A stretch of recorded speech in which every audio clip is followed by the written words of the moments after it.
सुबह के 8 बजे थे। सरला जी बेटी अनन्या के साथ मंदिर के बाहर दुकान से लड्डू खरीद रही थीं। तभी वहां वसुधा जी आ गईं। बोली, आज सुबह सुबह माँ बेटी दोनों मिलकर किस बात के लिए भगवान जी को घुस देने जा रही हैं? दी, मैं आपको फोन करने ही वाली थी। अपनी अनन्या को बैंक में नौकरी मिल गई है। ये तो बड़ी अच्छी खबर है। बधाई हो, बधाई अनन्या। Thanks aunty. दी, ये सब तो ठीक है, लेकिन अब इसके लिए कोई अच्छा सा लड़का मिल जाए, बस फिर मैं अपनी जिम्मेदारी से मुक्त हो जाऊं। इसके पापा का अधूरा सपना पूरा हो जाए। ऐसे भी क्या जल्दी है, कुछ दिन तो इसे मस्ती कर लेने दो। इस साल 26 की पूरी हो जाएगी। लड़का ढूंढने में समय लगता है। अनन्या, किसी मैट्रिमोनियल साइट पर अपना बायोडेटा रजिस्टर्ड करवाकर उस पर सरला का फ़ोन नंबर डाल दो। लड़के वाले खुद ही तुम लोगों से संपर्क करते रहेंगे। वो तो मैंने डलवा रखा है, लेकिन आपकी नज़र में कोई लड़का हो तो बताइएगा ज़रूर, क्योंकि जान पहचान में रिश्ता होगा तो दिल को तसल्ली रहेगी। इतनी चिंता क्यों करती हो? नौकरी लग गई है, लड़का भी मिल जाएगा। आजकल तो नौकरी करने वाली लड़कियों को लोग बहुत पसंद कर रहे हैं। सोने की मुर्गी जो होती हैं, जिंदगी भर घर भरती रहेंगी।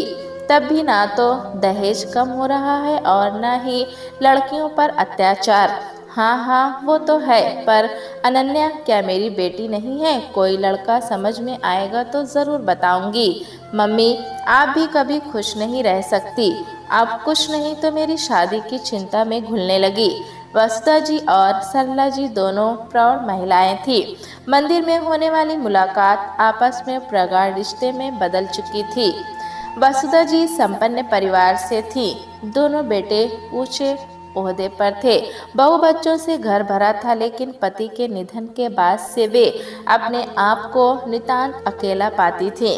इसलिए खुद को व्यस्त रखने के लिए रोज मंदिर, कथा, पूजा आदि में व्यस्त रखती थीं। सरला जी के पति एक एक्सीडेंट के दौरान रीढ़ की हड्डी में चोट लगने के कारण बिस्तर पर आ गए थे। उनकी दुकान पर छोटे भाई ने कब्जा कर लिया था। अच्छा ये था कि पति ने अपना मकान बना लिया था। उसमें 2 किराएदार थे। उस पैसे से खींच तान कर किसी तरह खर्च चल जाता था। मगर जिस समय अनन्या 12 वर्ष की थी, उनके पति उन्हें अकेला छोड़ गए थे। अब उनके जीवन का लक्ष्य बेटी को पढ़ा लिखा कर उसे अपने पैरों पर खड़ा करना था। भगवान के प्रति अगाध श्रद्धा के कारण वे मंदिर, व्रत, उपवास आदि कर्मकांडों पर अटूट विश्वास रखती थी। पति के स्वस्थ होने की कामना से भी रोज मंदिर जाती थी। वसुधा जी चूंकि सरला जी से उम्र में बड़ी थीं, तो स्वतः वे उनकी दीदी बन गई थी।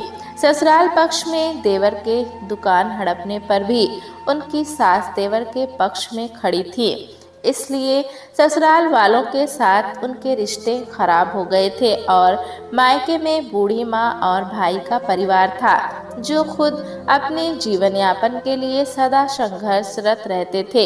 इन हालात में वसुधा जी उन्हें बड़ी बहन या कह लो गार्जियन सी लगती, क्योंकि पति के निधन के समय उन्होंने आगे बढ़कर उन्हें अपने गले से लगाया था और बड़ी बहन की तरह हर समय उनकी मदद के लिए तैयार रहती थी। सरला जी बेटी की शादी के लिए प्रयास तो कर ही रही थी, अब वो परेशान भी रहने लगी थी। तभी एक मैट्रिमोनियल साइट पर एक लड़के का प्रोफाइल उन्हें पसंद आ गया। उन्होंने बात बढ़ाते हुए बेटी का प्रोफाइल और फोटो भेज दिया। उनका ओके आते ही उन्होंने फ़ोन से बात की और जब उन्होंने दहेज न लेने की बात की, तब तो वे उतावली हो उठे। उन्होंने जल्दी से लड़के का फोटो और बायोडाटा वसुधा दी को दिखाया। ये सुनते ही कि लड़के के परिवार से वे परिचित हैं, तो तुरंत अपनी दी को लेकर लड़के को देखने उसकी दुकान पर पहुंच गई। प्रतिष्ठित मॉल में बड़ा शोरूम और गोरे चिट्टे आकर्षक 6 फुट के अर्णव की सादगी पर वे मुग्ध हो उठी। उसने वसुधा दी को बुआ जी कहते हुए पैर छुए, फिर उनके भी चरण स्पर्श करके आशीर्वाद लिया। उसने इशारे से ही किसी से कहकर उनके लिए कोल्ड ड्रिंक मंगवा लिया था। इतने बड़े शोरूम और आकर्षक अर्णव के हाथ में बेटी के भविष्य को सुरक्षित और खुशहाल समझ वे खुश हो गई थी। अब वे अपनी दी पर जल्दी रिश्ता करवाने के लिए दबाव डालने लगी। अर्णव की मां मीरा जी ने जन्म कुंडली मिलाकर शादी करने की अपनी इच्छा जाहिर की। सरला जी जन्म कुंडली भेजकर बेसब्री से उनके उत्तर का इंतजार कर रही थी। वैसे उनके विचार से भी जन्म पत्री का मिलान आवश्यक था। अगले दिन ही मीरा जी का फोन आ गया। बधाई हो सरला जी, बस बच्चे आपस में मिल लें और एक दूसरे को समझ लें, फिर हम लोग आपस में रिश्तेदार बन जाएंगे। वे खुशी से खिल उठी थी। वसुधा दी ने उन्हें बताया था कि जन्म कुंडली तो मिल गई है, लेकिन शादी से पहले अनन्या को एक छोटी सी पूजा करनी होगी। उन्हें भला पूजा से क्या ऐतराज होता। वे खुशी से अपनी दी के साथ मीरा जी से मिलने पहुंची। मीरा जी ने शालीनता पूर्वक उनका स्वागत सत्कार किया। भोली और सीधी सादी सरला जी के लिए बड़ी सी कोठी और भव्य शोरूम का मालिक आकर्षक अर्णव को देखने के बाद कुछ सोचने विचारने को बचा ही नहीं था। मीरा जी ने अपने मन का दर्द साझा करते हुए बताया कि चूंकि अपनी बेटी की शादी में उन्होंने भारी दहेज दिया था, दहेज के कारण ही उनकी बेटी ने परेशान होकर आत्महत्या कर ली थी। दहेज के दंश की पीड़ा के दर्द की अनुभूति उन्होंने बहुत करीब से की है, अतः उन्होंने प्रण कर लिया है कि बेटी की शादी में वे दहेज नहीं लेंगी और उसका विवाह सादगी पूर्वक करेंगी। मीरा जी ने अनन्या की मेल आईडी मांगी थी ताकि दोनों आपस में चैटिंग करके एक दूसरे को समझ लें। फिर क्या था, दोनों के बीच चैटिंग शुरू हो गई, पर अब सरला जी के मन में डर बना रहता कि कहीं उनकी सांवली बेटी को गोरा चिट्ठा अर्णव और मीरा जी नापसंद ना कर दें। वे बेटी से तरह तरह के उपटन और ब्यूटी प्रोडक्ट्स इस्तेमाल करने को कहती और ब्यूटी पार्लर जाने को मजबूर करती। इसी बात पर एक दिन वो नाराज होकर बोली, मम्मी मैं जैसी हूँ वैसी पसंद करनी है तो करे, अन्यथा मैं खुश हूँ। आपको इन लोगों के पसंद करने की इतनी फिक्र है, कभी आपने अपनी बेटी से भी उसकी पसंद पूछी है? अर्णव तो हीरा है, तुम उसे नापसंद ही नहीं कर सकती। कई बार वो मन ही मन सोचती कि कब तक लोग इस गोरे रंग के पीछे भागते रहेंगे। अर्णव के साथ चैटिंग करने के बाद वो भी उसे मन ही मन पसंद करने लगी थी। वसुधा जी चूंकि दोनों पक्षों से परिचित थी, इसलिए उन्होंने सबकी सुविधा को ध्यान में रखते हुए संडे को एक रेस्टोरेंट में मिलने का प्रोग्राम बना लिया। अनन्या के मन में भी प्यार का अंकुर फूट चुका था। वो भी थोड़ी घबराई हुई रेस्टोरेंट में अपनी माँ और वसुधा जी के साथ पहुंची। अपनी उंगली में अर्णव के नाम की अंगूठी पहनकर मन ही मन बहुत खुश थी। मीरा जी ने कहा था कि वे किसी तरह का लेन देन नहीं करेंगी। अब अनन्या उनकी बहू है, इसलिए अब उसके लिए भी फिक्र करने की आपको कोई आवश्यकता नहीं है। उनकी इन बातों को सुनकर सरला जी की आंखें भर आई थी। उत्साहित सरला जी बेटी की शादी धूमधाम से करने के लिए तैयार में जुट गई थी।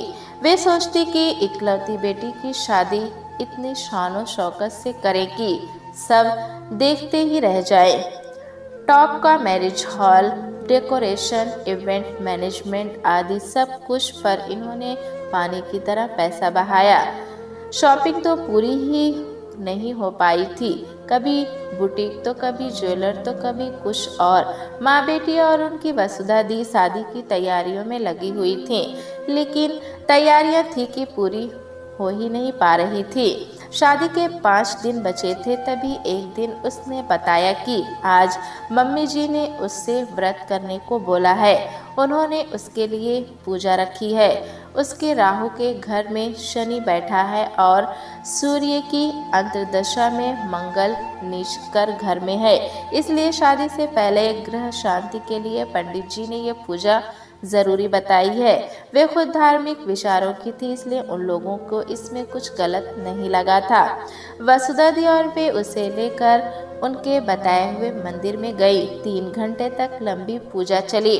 उसका तो पूरे दिन का उपवास हो गया था, मगर सुखद भविष्य की कल्पना में उस दिन वो भूख प्यास सब भूल गई थी। शादी खूब धूमधाम से हुई।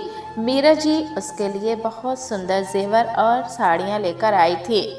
भारी साड़ी और जेवर से लदी फदी मन में अनेक अरमान संजोए अर्नव की बाह पकड़कर वो अपनी नई दुनिया में आई थी। शादी की भीड़ भाड़, रस्मों रिवाज, हंसी ठहाकों में पूरा दिन कब बीत गया पता ही नहीं लगा। आखिर वो खूबसूरत घड़ी आ ही गई जब वो अर्नव की बाहों में समाने का ख्वाब संजोए अपने कमरे में आई। वो उसकी बाहों में समाने को बेकरार बैठी थी, फिर जाने कब नींद के आगोश में समा गई, पता ही नहीं चला। सुबह मम्मी जी की आवाज़ से उसकी आंख खुली। वो हड़बड़ा कर उठ गई। अनन्या, जल्दी से तैयार हो जाओ, पंडित जी आने वाले हैं जी। फिर वे उसके सूटकेस में रखे कपड़ों को उलट पुलट कर बोली, तुम हरे रंग की साड़ी नहीं लाई हो? आज बुधवार है, पंडित जी ने हरे रंग के कपड़े पहनने को बोला है। वे खुद भी हरे रंग की साड़ी पहने थी। अनन्या चुपचाप उनकी ओर देख रही थी। कोई बात नहीं, मैं अपनी साड़ी लाकर दे देती हूँ। एक साधारण सी प्रिंटेड चटक हरे रंग की साड़ी देखकर उसका मन रो पड़ा, लेकिन ससुराल का पहला दिन था, इसलिए उसने चुपचाप पहन ली। उसकी आंखें डबडबा उठी थी। वो जानती थी कि उसके सांवले रंग को ये साड़ी और सांवला बना देगी। अर्नव ने उस पर एक नज़र डाली और फिर मुस्कुराते हुए उसके बगल में आकर बैठ गया। वो भी मुस्कुरा उठी थी। सॉरी अन्नी, कल पंडित जी ने कहा था कि नए जोड़ों का भद्रकाल में मिलन अशुभ होता है। वो उसकी ओर देखते हुए बोली, मुझसे बता तो देते, मैं सारी रात तुम्हारा इंतज़ार करती रही। मैं थका हुआ था, मम्मी के कमरे में लेटा तो वहीं सो गया। अपने प्यारे पति के भोलेपन पर वो मुस्कुरा उठी, क्योंकि प्यार ऐसा ही होता है। आखिर वो घड़ी आ ही गई। एक दूसरे की बाहों में खोकर दो जिस्म एक जान बन गए।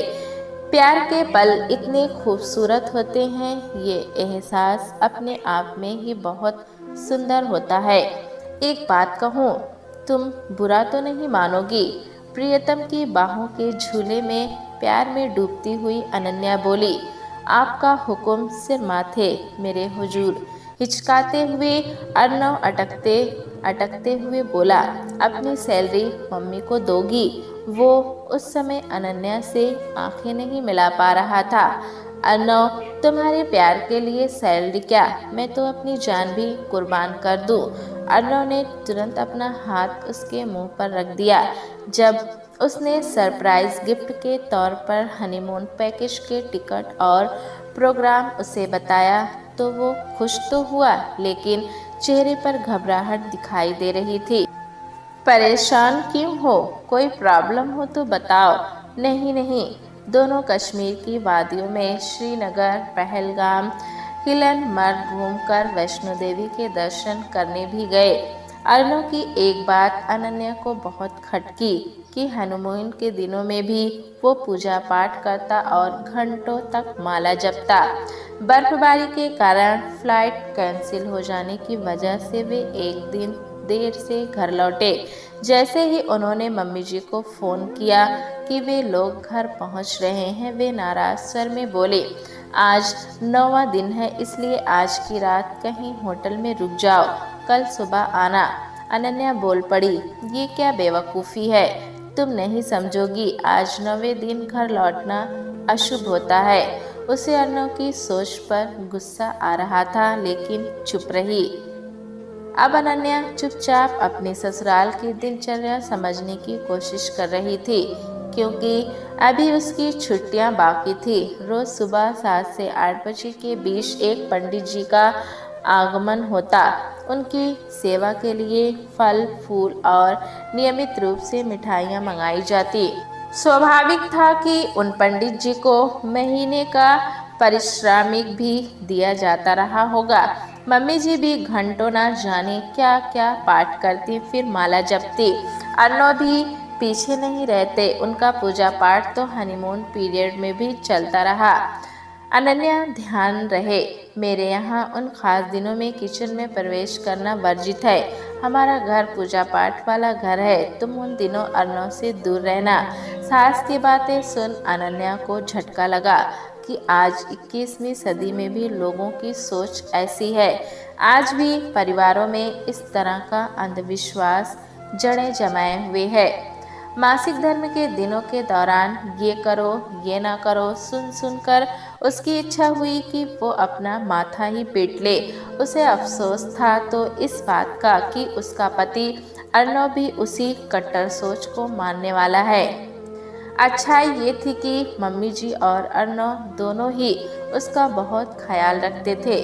मम्मी जी उसे चाय भी नहीं बनाने देती, ना ही घर का और कोई काम करने को कहती। अनन्या की छुट्टियां खत्म हो गई थी, इसलिए वो घड़ी में अलार्म लगाकर सोई थी, क्योंकि उसे 8 बजे घर से निकलना था।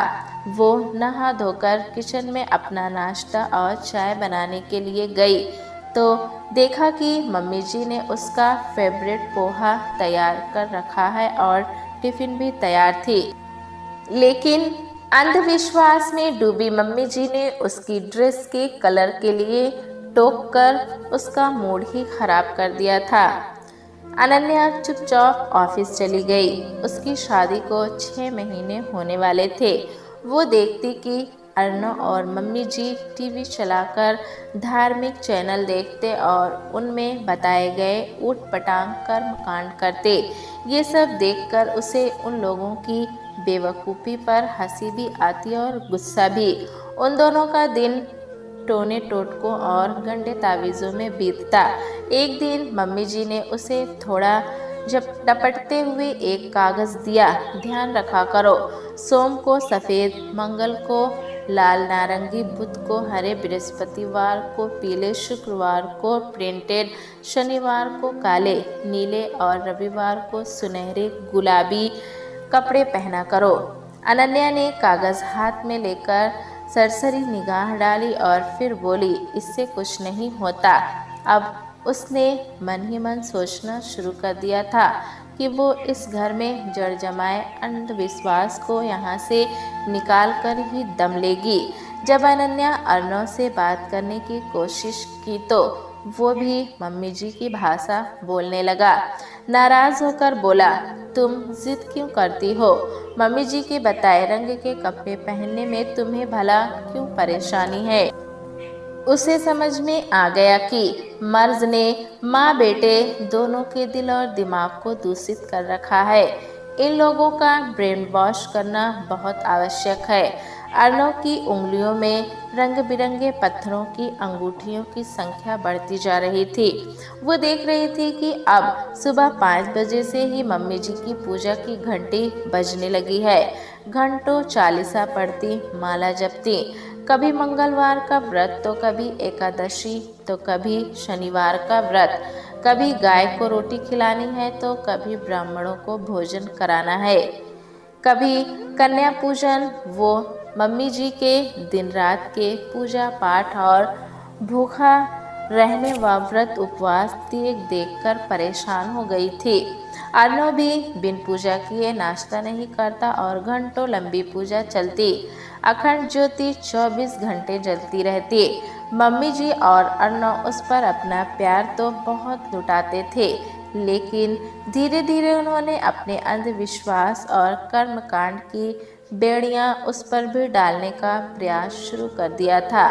अनन्या, गाय को ये चने की दाल और गुड़ खिलाकर ही ऑफिस जाना। तुमसे कहा था कि तुम्हें 5 बृहस्पतिवार का व्रत करना है। पंडित जी ने बताया है, इसलिए आज तुम्हारे लिए नाश्ता नहीं बनाया है। मम्मी जी, मुझसे भूखा नहीं रहा जाता।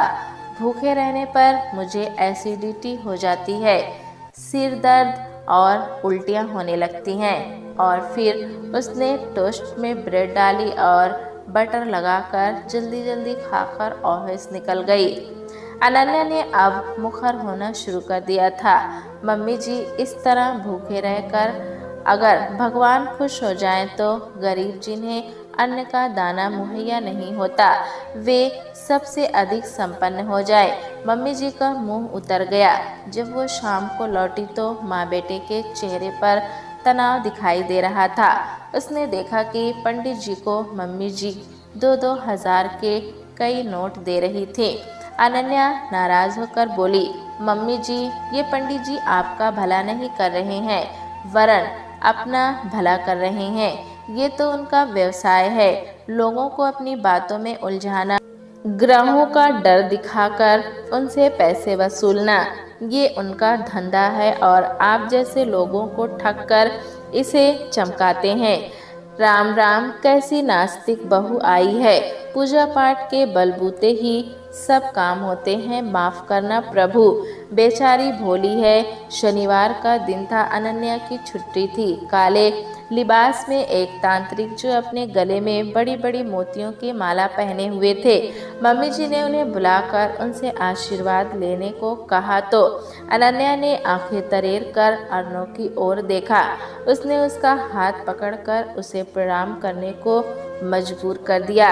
उसे अपने सिर पर तांत्रिक के हाथ का स्पर्श बहुत नागवार गुजरा। अपना क्रोध प्रदर्शित करते हुए वो वहां से अंदर चली गई ताकि वहां से वो उन लोगों का वार्तालाप ध्यान से सुन सके। माताजी महालक्ष्मी को सिद्ध करने के लिए शमशान पर जाकर मंत्र सिद्ध करना होगा। उस महापूजा के बाद वहाँ की भस्म को ताबीज़ में रखकर पहनने से आपके सारे आर्थिक संकट दूर हो जाएंगे और आपके आंगन में नन्हा मेहमान भी किलकारियाँ भरेगा। ये पूजा दिवाली की रात 12 बजे की जाएगी।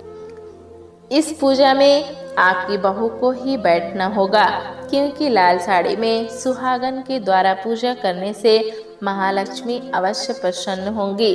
अनन्या कूप मंडूक अर्णव का उत्तर सुनने को उत्सुक थी। तभी मम्मी जी ने फुसफुसाकर उस तांत्रिक से कहा, जिसे वो समझ नहीं पाई, लेकिन आज अर्णव से 2 टूक बात करनी होगी। वो तांत्रिक अपनी मुट्ठी में दक्षिणा के रुपए दबाकर जा चुका था। आज वो मन ही मन सुलग उठी। मम्मी जी, आप ये बताइए कि इस पूजा पाठ तंत्र मंत्र से अगर महालक्ष्मी प्रसन्न होने वाली हैं तो सबसे पहले इन्हीं तांत्रिक महाशय के घर में धन की वर्षा हो रही होती। बेचारे क्यों घर घर भटकते फिरते। मैं जब से आई हूँ देख रही हूँ कि अर्णव का ध्यान अपने बिजनेस पर तो है नहीं, सारा दिन इन्हीं कर्मकांडों में लगा रहता है। अगर कोई समस्या है तो उसे सुलझाने का प्रयास कीजिए। इस तरह की पूजा पाठ से कुछ नहीं होगा। मम्मी जी आकर धीरे से बोली, अनन्या, हम लोग बहुत बड़े आर्थिक संकट से गुजर रहे हैं। हमारी दुकान के अकाउंटेंट ने 20 लाख का गबन कर लिया। वो हेरा फेरी करके रुपए इधर उधर गायब करता रहा। अर्णव ने ध्यान ही नहीं दिया। अब बैंक ने हमारी लिमिट भी कैंसिल कर दी है, इसलिए हम लोग बहुत परेशानी में हैं। अर्णव, ये बताइए कि ये पंडित लोग क्या सारे अनुष्ठान मुफ्त में कर देंगे? एक ओर तो आर्थिक संकट बता रहे हैं, दूसरी ओर फजूल खर्ची करते जा रहे हैं। आप लोग फालतू बातों में अपने दिमाग को लगाए हुए हैं। आप वकीलों से मिले, वो आपको रास्ता बताएगा। आपने पुलिस में शिकायत दर्ज की। आपका किस बैंक में खाता है मुझे बताइए। मैं बैंक के मैनेजर से बात करके आपकी लिमिट को फिर से करवाने की कोशिश करूंगी, लेकिन आप दोनों को प्रॉमिस करना होगा कि अब घर में इस तरह के कर्मकांड और अंधविश्वासों से भरी बातें नहीं की जाएंगी। अगर आपका पूजा पाठ व्रत उपवास से ठीक होना होता तो रमेश क्यों गबन कर लेता। गबन इसलिए हुआ क्योंकि आप दोनों दिन रात हवन व्रत रंगीन कपड़ों रंगीन पत्थरों में ही मगन रहे और वो आपकी लापरवाही का फायदा उठाकर अपना घर भरता रहा, आपको खोखला करता रहा। मैं साल भर से आप दोनों के उलझुलूल अंधविश्वास भरे कर्मकांड को देख देख कर घुटती रही।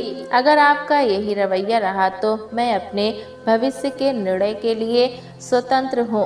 आज पहली बार इस लहजे में इतने बोलने के बाद जहाँ वे एक और हाँफ उठी थी वहीं दूसरी ओर आंखों से आंसू भी निकल पड़े थे। फिर वहां से उठकर अपने कमरे में आ गई। घर में सन्नाटा छाया था।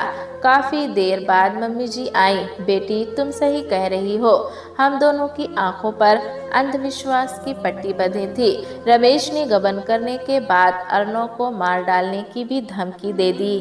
हम दोनों माँ बेटे डर के मारे चुप रहे और इसी पूजा पाठ के द्वारा समाधान पाने के लिए इसी पर अपना ध्यान केंद्रित कर लिया।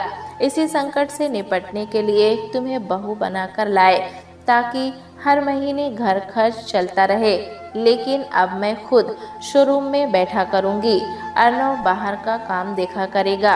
अनन्या मैं तुम्हारी शुक्रगुजार हूँ कि तुमने हम लोगों को सही राह दिखाई। उन्होंने उसका माथा चूमकर गले से लगा लिया। अनन्या का मन हल्का हो गया था। वो बहुत खुश थी कि अंततः अंधविश्वास के दलदल में फंसे अपने परिवार को उसने निकाल लिया। प्यारे दोस्तों, कहानी कैसी लगी हमें कमेंट में ज़रूर बताएं। चैनल पे नए हैं तो एक लाइक और सब्सक्राइब करना ना भूलें।